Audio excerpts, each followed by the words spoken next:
Кім шымды мында бізге келді? Сенің адың не? Nihal. Я, сенің böyle дүлбер қияфетің бар. Я, bu бриллиант mı? Машалла, бұйыр санаға жюри азалары сені беклей.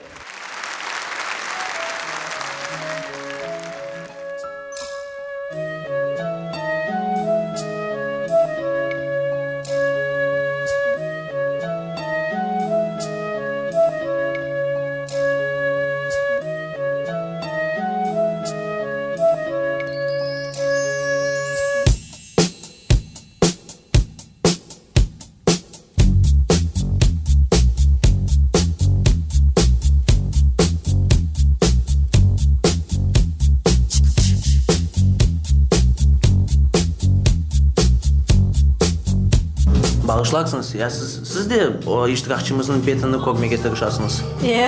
Ya siz aslı oğa kim olasınız? Anası olam. Maşallah böyle bir kreatif oyunu düşünüp taptınız. Ya aslı neden çıktı o? Çek memleketin oyunlarını da beğeniyorsun. O bizge halk oyunlarımızga kirmeydi.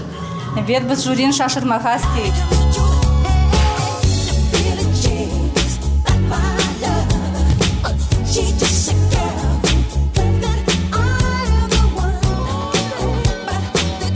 Oyunda beğendim, doğrusunu açsam şlapanda da ziyade beğendim. Maşallah. Sağ olun.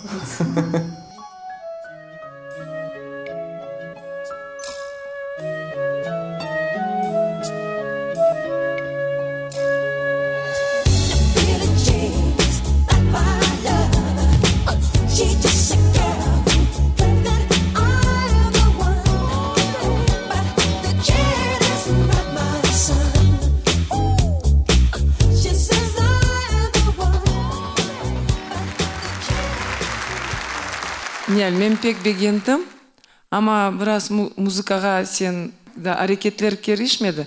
Da bekledim, da hareketler. Yani öyle yaxşı, sağ ol sağa. Pek kıyın, pek ağır bir stil aldınız.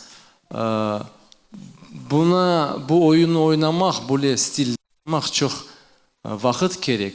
Ama sen bu bala gibi bunu oynadın. Başını koterip bizge bakmak da gerek. Ben aytmayım koterip bütün oyun. Ama bazı vaktlarda bizden oynamak gerek. Gözlerinden ve yüzünden. Anladın?